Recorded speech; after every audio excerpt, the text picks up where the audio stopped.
students, how are you all? I hope you all are doing really good. So students, today we are going to start chapter name future tense. So आज हम पढ़ेंगे future tense के बारे में.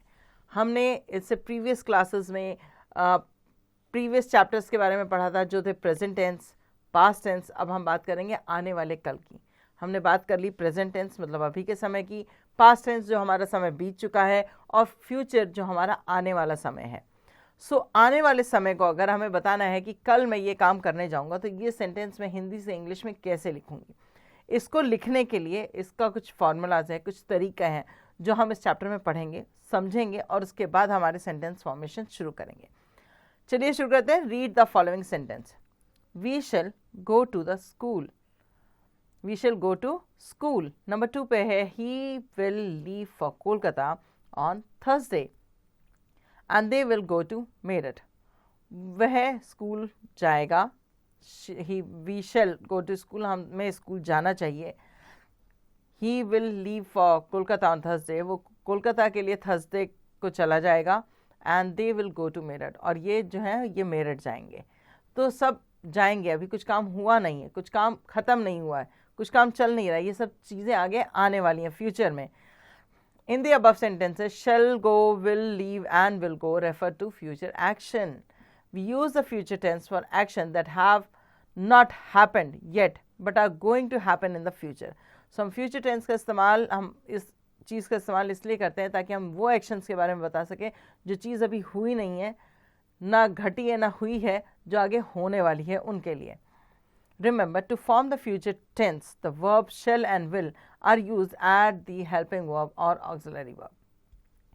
अब इसमें आपको is, am, are, has, have, had इनके इस्तेमाल की ज़रूरत नहीं है. अब आप यहाँ पर क्या करेंगे?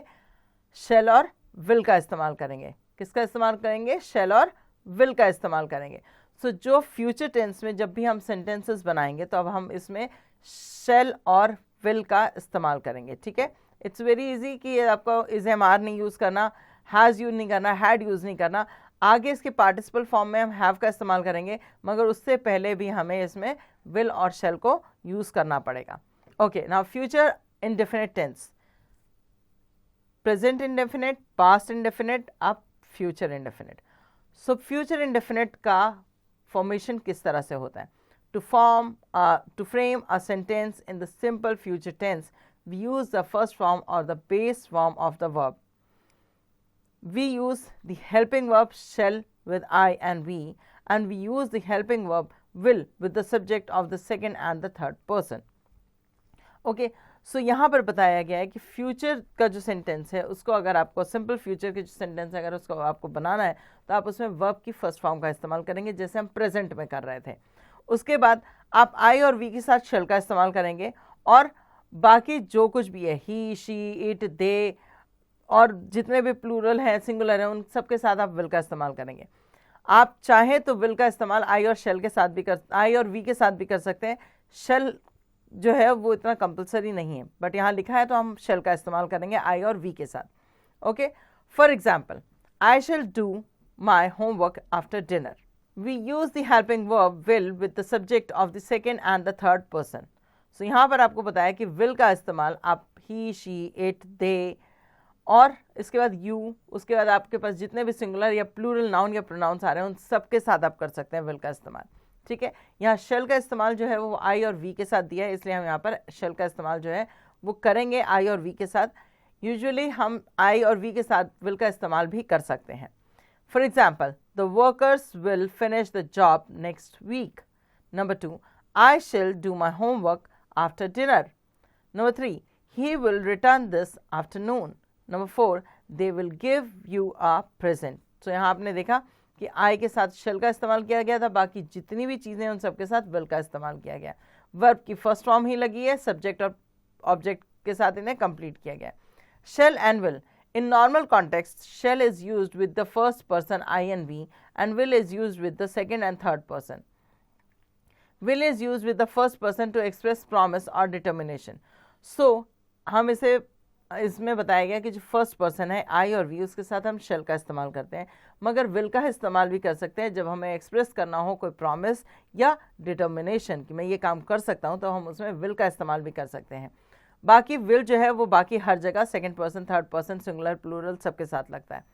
For example, we will help you, हम तुम्हारी मदद करेंगे, यहाँ प्रॉमिस है. नंबर 2 पे है I will pass the exam with high marks, मैं अपना एग्जाम जो है वो हाई मार्क्स से पास करूंगा ही, मतलब फ्यूचर की बात में इस तरह से. Similarly though will is use with the second and third person in normal context, shall is use with them to express a completion और requirement, compulsion and requirement. So जहाँ कंपल्शन और रिक्वायरमेंट है वहाँ हम शेल का इस्तेमाल जो है वो थर्ड पर्सन के साथ भी कर सकते हैं, सेकेंड और थर्ड पर्सन के साथ. ठीक है, वैसे सेकेंड और थर्ड पर्सन के साथ यूजुअली विल का ही इस्तेमाल होता है. For example, you shall report for duty at 9 AM, यहाँ पर कंपल्शन है, इस कंपल्शन के लिए यहाँ पर शेल का इस्तेमाल किया गया है. The applicant shall submit their certificates at 9 AM on the date of the test. Applicants जो हैं, जो एग्ज़ाम में बैठने वाले हैं या जो अप्लाई करने वाले हैं, उन्हें अपना सर्टिफिकेट जो है वो 9 बजे से पहले सबमिट करना होगा, टेस्ट से पहले. यहाँ रिक्वायरमेंट है. ठीक है, तो यहाँ पर विल और शेल का इस्तेमाल जो है वो इस तरह से हो सकता है, मगर उसकी कुछ सिचुएशंस होती हैं. Assessment zone, fill in the blanks with the correct future tense form of the verb in the bracket. So आपको पता है कि यहाँ पर हमें क्या लगाना है, सिर्फ विल और शेल का इस्तेमाल करना है. रेस्ट वर्ब की फॉर्म जो है वो एज इट इज रहेगी. You will grow fat if you eat too much sweet. Okay, very easy. The new school building will be ready soon. Okay, now next आते हैं बी पर. Rewrite the following sentence correctly in the future tense. I write a book next year. I will और I shall write a book next year. ठीक है, अगर आपको यहाँ पर कंपल्शन दिखाना हो, प्रॉमिस दिखाना, तो आप अब डिटर्मिनेशन अगर दिखाना चाहते हैं तो आप विल का इस्तेमाल करेंगे, अदरवाइज आप शेल का इस्तेमाल भी कर सकते हैं. सो द न्यूज़, यहाँ नेक्स्ट वाले में जब हमने पढ़ा था नंबर 1 पे, I write a book next year, तो यहाँ लिखेंगे I will write a book next year और I shall write a book next year. तो यहाँ I shall write a book next year भी आप लिख सकते हैं. नंबर 2 पे है you shall like the party very much. You shall like the party very much.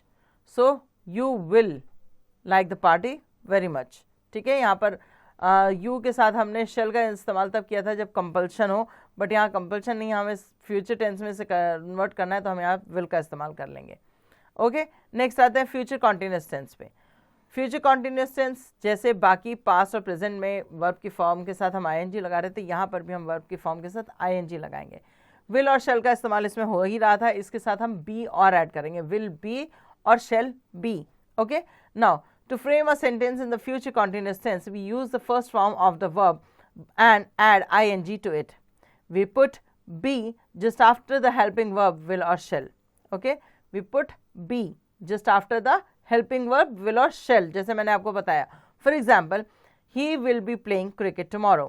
They will be studying at home. I shall be waiting for you and my mother will be preparing food. So we also use the going to form to talk about future action when there are clear signs that it will happen. So हम going to form का इस्तेमाल करते हैं. ठीक है, will be, will shall be. We also use going to form to talk about a future action. So इसका भी है going to do this, going to buy this. जैसे एग्जाम्पल दिया है, he is going to buy a car, I am going to buy a new house. He has the money ready. He is going to buy a car, मतलब वो गाड़ी खरीदने जा रहा है क्योंकि उसके पास पैसे तैयार हैं. I am going to buy a new house, क्योंकि मैंने डिसाइड कर लिया है कि मेरे पास पैसे हैं और मैं जा रहा हूँ अपना घर खरीदने. तो यहाँ गोइंग टू का भी इस्तेमाल किया जा सकता है. Okay, now assessment zone, fill in the blanks with will, shall और going to. It seems I have got a fever. I shall consult a doctor tomorrow. Number 2, if you walk in the rain you will fall ill. Number 3, Sharad does lot of mischiefs in school. The principal dash write to his father. The principal going to write to his father. इस तरह से आप इसे fill कर सकते हैं. Okay, अब आते हैं हमारा लास्ट फ्यूचर परफेक्ट टेंस पर. फ्यूचर परफेक्ट टेंस क्या है? Read the following sentence. he will have returned by then. We shall have studied at home. She will have played cricket. I shall have had my food by 2 PM. So यहाँ आप देख रहे हैं, यहाँ पर will और shall दोनों के साथ क्या है, have का इस्तेमाल किया गया है। have का यहाँ पर हम हर जगह have का इस्तेमाल करेंगे। जैसे पास्ट में हमने had का इस्तेमाल किया था, फ्यूचर में हम have का इस्तेमाल करेंगे, और प्रेजेंट में हमने has और have दोनों का इस्तेमाल किया था।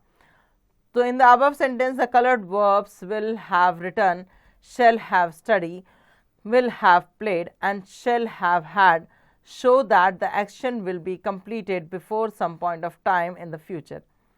Such verbs are said to be in the future perfect tense. So यहाँ पर ये words जो है इन्हें future perfect tense कहा जाता है, जिसमें will have, shall have मतलब ये बताया जाता है कि ये एक्शन कल इस समय तक खत्म हो चुका होगा। Show that the action will be completed before the some point of time in the future. कि कल इस समय पे तुम्हारी ट्रेन छूट जाएगी या तुम्हारी ट्रेन जो है वो चली जाएगी या तुम यहाँ से चले जाओगे। इस तरह की जब बात हम बताते हैं तो इसमें हम परफेक्ट टेंस का इस्तेमाल करते हैं। ठीक है, आते हैं remember the future tense. The future perfect tense has the will, shall, have, past participle form of the verb. ठीक है, विल, शैल, हैव और उसके बाद past participle form of the verb. We use it to say that an action will be completed before some point of time in the future. हम इसका इस्तेमाल तब करते हैं जब हम ये बताना हो कि कल इस समय तक हमारे स्कूल जो है वो कल इस समय तक हमारी छुट्टी हो चुकी होगी, कल इस समय तक हमने खाना खा लिया होगा। ये बताने के लिए हम फ्यूचर परफेक्ट टेंस का इस्तेमाल करते हैं। फॉर्मेशन कैसे है, आई और वी के साथ shall have, और you, he, she, it, they singular plural के साथ will have। ठीक है, और जो फॉर्म है वर्ब की वो आपको थर्ड फॉर्म ही लगानी है, पार्टिसिपल फॉर्म जो है वो यूज करनी है। So now the assessment zone, use the verb in the bracket in the future perfect tense. We will have finished this lesson by tomorrow. हम कल इस लेसन को खत्म कर चुके होंगे। Number 2, they will have returned before you leave. ठीक है, इस तरह से आप इसे फिल करेंगे। सो स्टूडेंट्स, यहाँ होता है हमारा चैप्टर एंड। इस चैप्टर में हमने फ्यूचर के 3 टेंसेस के बारे में पढ़ा। इंडेफिनिट, जिसमें आप लगाएंगे सब्जेक्ट, विल, वर्ब की first form, object. Future continuous, जिसमें हम लगाएंगे सब्जेक्ट, विल बी और शेल बी के साथ, विल बी और शेल बी के साथ हम लगाएंगे वर्ब की फर्स्ट फॉर्म के साथ आईएनजी और ऑब्जेक्ट। और नेक्स्ट है हमारा फ्यूचर परफेक्ट टेंस, जिसमें हम लगाएंगे सब्जेक्ट प्लस विल हैव और शेल हैव प्लस वर्ब की थर्ड फॉर्म और past participle form and object. So इसमें विल और शेल का इस्तेमाल होगा। सिंपल में आप विल और शेल का इस्तेमाल करेंगे, कॉन्टिन्यू में आप विल बी और शेल बी का इस्तेमाल करेंगे, और जो हमारा परफेक्ट टेंस होगा उसमें विल हैव और शेल हैव का इस्तेमाल करेंगे। ठीक है, वर्ब की फॉर्म जो है वो तीनों में, प्रेजेंट, पास्ट और फ्यूचर में, तीनों में एक जैसी रहती है। सिर्फ सेकंड फॉर्म जो हमारा पास्ट फॉर्म है उसमें हम जब सिंपल या इंडेफिनिट टेंस लिखते हैं तब उसमें हम सेकंड फॉर्म का इस्तेमाल करते हैं। अदरवाइज बाकी सारी चीज़ें जो हैं जो टेंसेस के बारे में वो सिमिलर ही होती हैं। सब्जेक्ट ऑब्जेक्ट लगेगा, is, am, are, was, were, has, have, इन सब चीज़ों का आपको ध्यान रखना होगा। जब आप सेंटेंस फॉर्म कर रहे हैं तो आप उसमें क्या बताना चाह रहे हैं, आप अभी की बात कर रहे हैं, आप बीते हुए कल की बात कर रहे हैं या आने वाले कल की बात कर रहे हैं, उस हिसाब से आप अपना सेंटेंस जो है फॉर्म कर सकते हैं। सो होपफुली इन चैप्टर्स को पढ़ने के बाद आपको इतनी नॉलेज तो सब आ ही गई होगी कि आप अपना सेंटेंस को किस तरह से फॉर्म कर सकते हैं, किस तरह के फॉर्म का मतलब जब आप लिखेंगे तो आपको समझ में आएगा कि तीनों में डिफरेंस क्या है, तीनों किस समय की बात बता रहे हैं। और ये भी समझ में आएगा कि जब आप इस तरह के सेंटेंसेस को फॉर्म करोगे तो आपको समझ में आ जाएगा कि आप जब रीड करेंगे कहीं भी इस तरह के सेंटेंस तो आपको पता चल जाएगा कि आप किस बारे में बात कर रहे हैं, प्रेजेंट के बारे में बात कर रहे हैं या फ्यूचर के बारे में बात कर रहे हैं या पास्ट के बारे में बात कर रहे हैं। सो ये चैप्टर आपके लिए बहुत हेल्पफुल है, ये बेस है। यहाँ से अगर इन चैप्टर्स को आप अच्छे से समझ लें, इनकी फॉर्मेशन समझ लें, तो इन फ्यूचर आपको कभी टेंसेस से डरने की ज़रूरत नहीं पड़ेगी। सो होपफुली चैप्टर आपको समझ आ गया होगा। अब इसकी पेंडिंग एक्सरसाइजेज आपको खुद से करनी है।